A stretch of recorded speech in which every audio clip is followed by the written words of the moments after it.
Jama'a musulmi sauraron mu assalamu alaikum barkamu da rahaka barkamu kuma da sake saduwa a cikin wannan shiri wanda zai ta'allaka kacokam akan sallar ma'aikata ta duniya da aka gudana a ranar yau dinnan a ko ina cikin fadin duniya. Saboda haka su ma ma'aikata a nan Nijar ba a bar su a baya ba, domin kuwa sun raya wannan rana ta hanyar shagulgula iri-iri daban-daban da aka yi daga wannan wuri zuwa wancan, musamman defile. Ita dai wannan sallah ta ma'aikata ta samo tushe ne a shekara ta 1886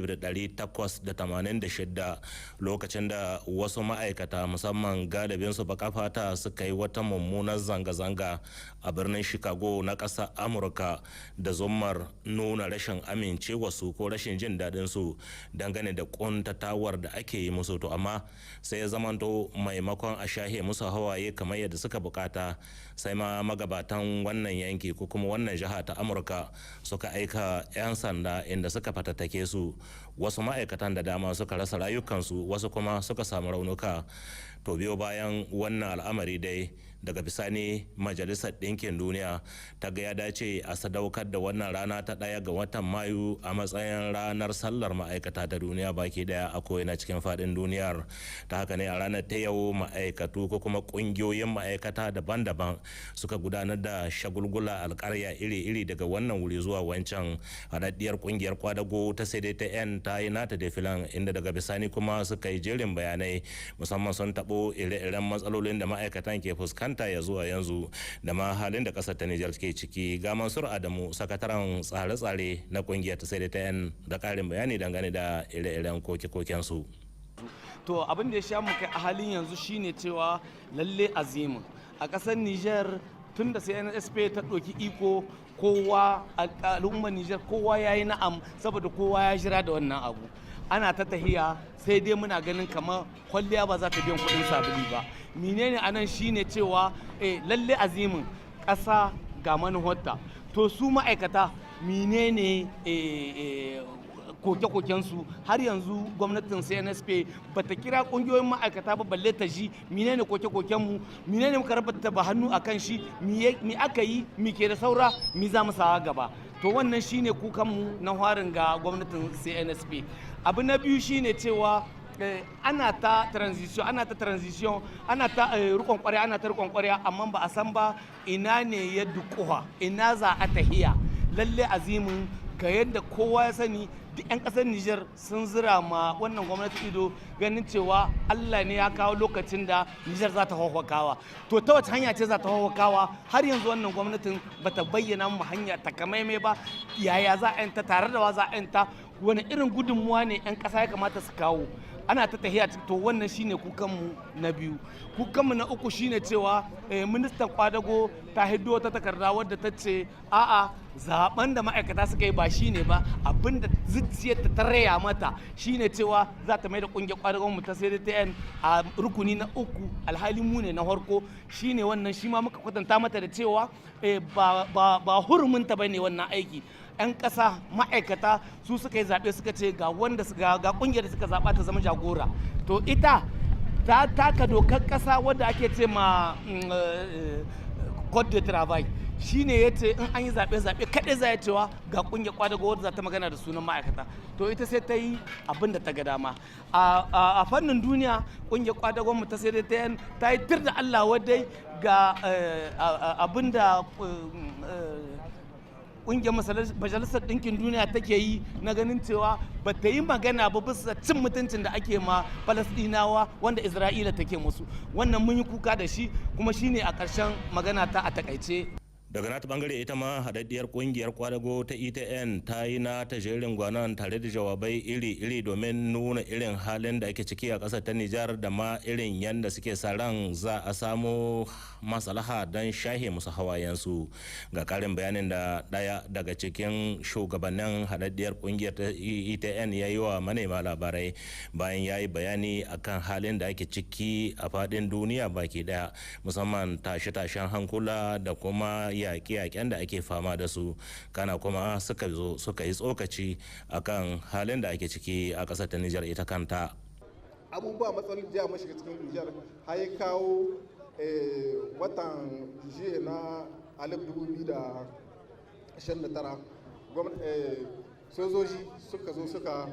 kwaci mulki. Ko da suka kwaci mulki nan dama 'yan ƙasar Nijar muna cikin halin haƙura. Hali ne kowa ke cikin matsala na danniya da rashin gaskiya. Don haka ko da suka yi wannan kwacin mulki 'yan ƙasa duka suka mara musu baya don mu samu ƙasarmu a haddota da cikin halin da take. To a halin yau sai mu ce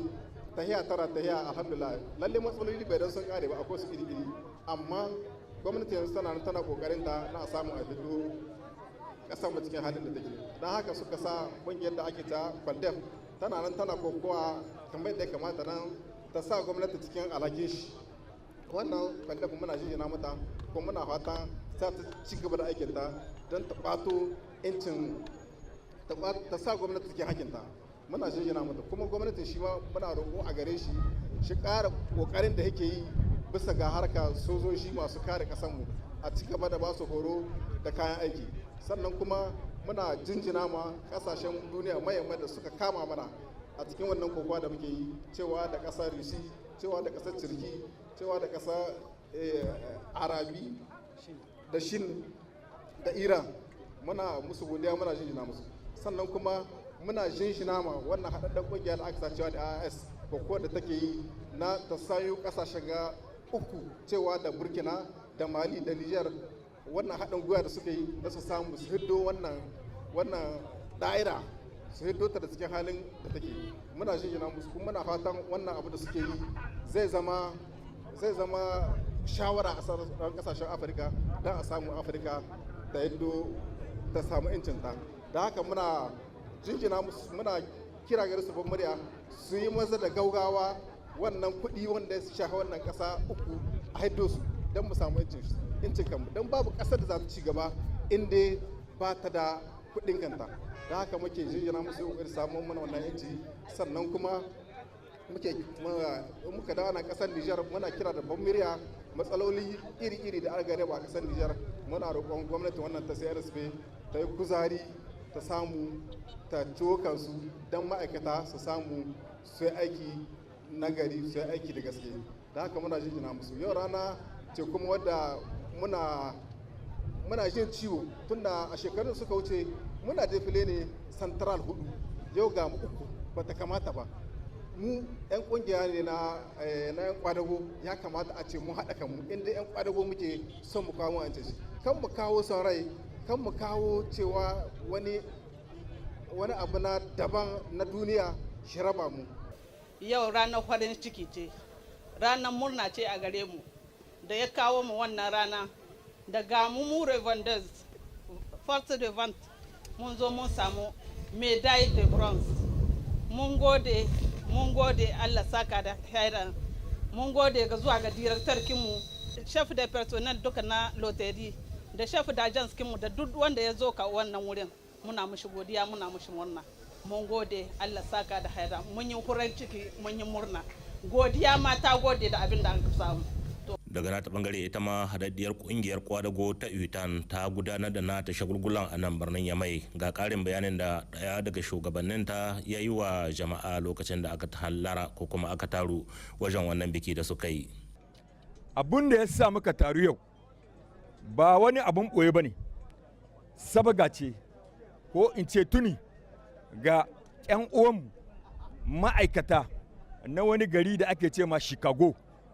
a shekara 1886 a can Amerika wa'anda suka yi kokowa tukuru na neman haki na ma'aikata na saboda da ana kama karya ana musguna ma ma'aikata to wa'annan da suka yi wannan gwagwarmaya masu gidajensu ba su ji daɗi ba suka sa hukuma ko in ce 'yan sanda suka halaka su da an ka halaka su nan mutane diya sun samu rauni wa'an sun mutu to shine an ka ce duk shekara yau shekara fiye da 130 da wani abu muke wanga irin sabga na tuni na kuma fatiya don saboda su ne suka ba da rayuwarsu muka samu hakkin kanmu don shi ne ba'anan wanga babban taro wanda ake ce ma sallan ma'aikata to sallan ma'aikata in ana yin ta kuma muna ɗan waiwaye mu gani me aka yi cikin shekara cikin fannin duniya, kuma a nan cikin ƙasashenmu menene an ka yi na asha na Allah wadde koko na ci gaba na jin daɗi. In na Allah wadde ne mu aika musu wasiƙa Allah wadde. To abinda an kai dai cikin ƙasashen waje cikin duniya, kun san dai an yi wannan ƙarya ta cewa wannan cuta da aka ce ma covid-19 ta ƙarya ta lalata wadda aka sa mutane cikin wani hali don saboda kawai a musgina musu. Wannan mun yi Allah wadda da shi, kuma yau Allah ya nuna kai ba gaskiya ba ne, ƙarya ce. Kuma yaƙi an ka yi na ba gera ba sabi na Ukraine da na Russia saboda kawai a cakule ƙasa, a cakule duniya. Don kuma duk yaƙe-yaƙen nan abun baƙin ciki da ake yi da wannan cututtuka duka wane ne ke samun illa? Mu ne ma'aikata, don ba mu samun albashinmu mu ne ke wahala. Da haka muke Allah wadai da wannan. Nan cikin ƙasarmu ta Nijar kowa ya san Leven CJ soji suka hambare ikon Bazum don saboda cuta, yaudara, almundana, babakere, sama da faɗi da musgina mutane, rishin shari'a. Shi yasa CNSP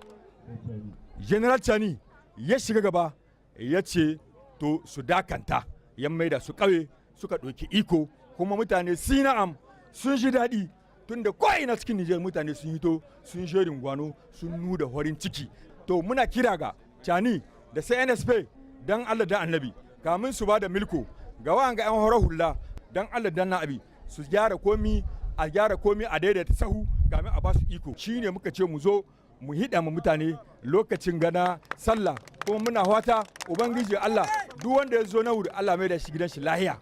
Kuma ina ma kowa barka da sallah, kuma sandikoki abokanmu mu ƙara ci gaba da gwagwarmaya saboda mu nemo hakkinmu, don saboda wa'ansu suka mutu kamun mu samu an sake mu. Yanzu ana musgana muna da haƙƙi da yawa wanda ya kamata mu samu, ana cin yin haƙƙi kenan.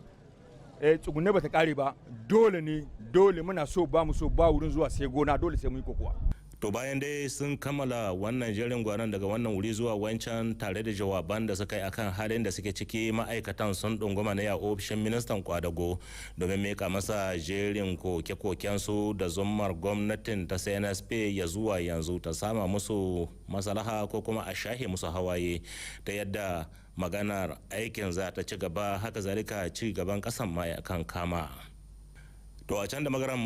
ma'aikatan karkashin jagorancin kungiyoyi daban-daban sun raya wannan rana ta 1 ga watan Mayu a matsayin ranar sallar ma'aikata ta duniya, inda suka yi jawabai ko kuma suka yi defile, sannan daga bisani suka yi jawabai daga wannan wuri zuwa wancan domin musamman tabo matsalolin da ma'aikatan ke fuskanta da kuma koke-koken da suke da zummar gabatan magabata da su domin samun biyan bukata. Ga karin bayanin da wakilinmu Ismail Usman ya aiko mana daga can da magaram.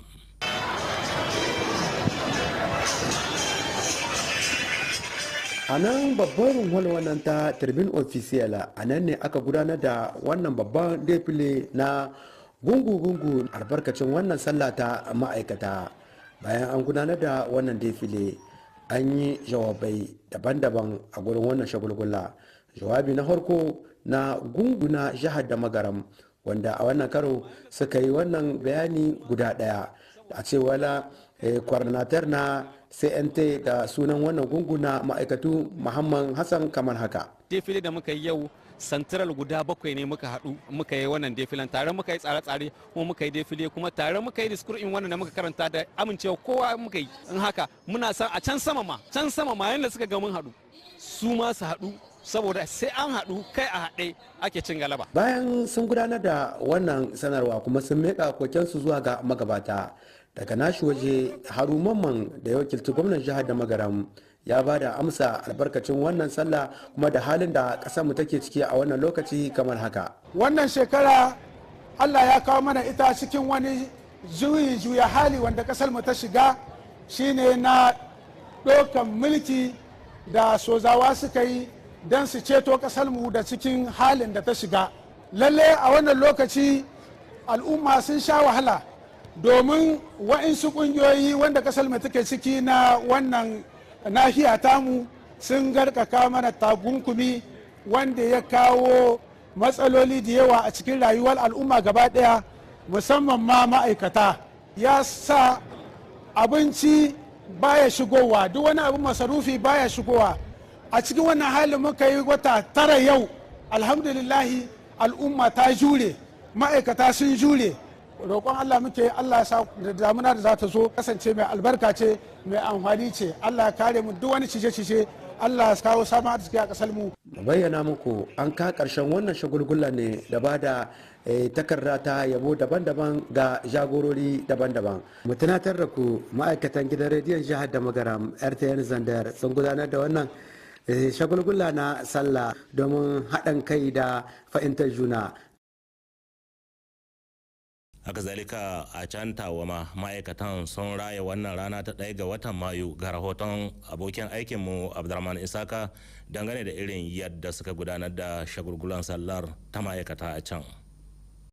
A nan tawa sallah dai ta bana ta zo ba wadda an ka saba yin ta ba, saboda ana cikin zaman makoki na ɗaya daga cikin magabata shugaban gundumar tawa, kuma defilen ƙungiyoyin kwadago an yi shi a tribune official nan tawa, wanda ya samu halartar hukumomi na bariki da na gargajiya, musamman magatakardan gwamnan jihar tawa Haruna Asakalle da sauran jama'a da sun ka hallara. A lokacin da ya ɗau jawabi, magatakardan gwamnan jihar tawa Haruna Asakalle ya jaddada godiyar shi da barka da sallah zuwa ga ma'aikatan ƙungiyoyin ƙwadago da ta'aziyar shi ga marigayi prefen tawa wanda ya zamina babu ranar 30 ga watan Afrilu na shekara 2024. Bayan jawabin magatakardan gwamnan jihar tawa akwai na sabon shugaban da'irar birnin tawa Sahabi Musa da sauransu. Bayan dukkanin waɗannan jawaban mun saurari na mai martaba sarkin tawa Alhaji Adu Musa ga abin da yake cewa. Ina kawo sahihiyar godiya ta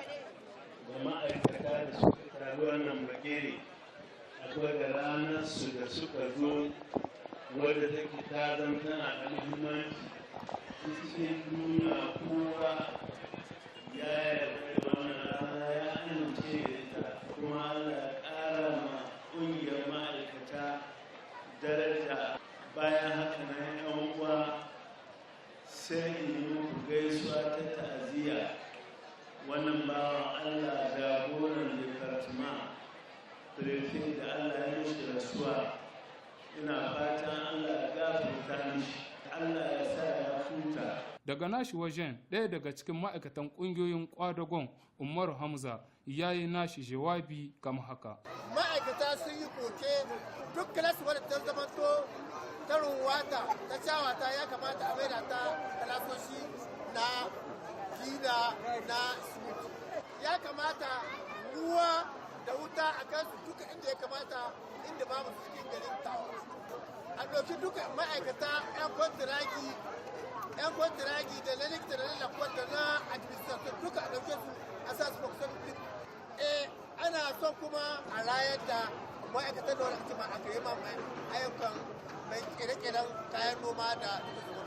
abin da shayi abinci. A ƙarshe mu ƙara jaddada muku da cewa a wurin wannan sallah ta 1 ga watan Mayu an yi addu'o'i na roƙon Allah maɗaukakin sarki ya ji kan marigayi ya gafarta ma shugaban gundumar tawa da ma sauran wanda sun ka rigaye mu. Allah ya ba mu kwanciyar hankali da damuna mai albarka cikin wannan ƙasa tamu ta jamhuriyar Nijar baki ɗaya. To jama'a masu kallon sauraron mu a nan muka zo ƙarshen shirin namu na maraicen yau, a madadin dukkan sauran abokan aikin da suka taimaka min na gabatar muku da labaran nake muku fatan alheri, mu huta lafiya sai an ji ku.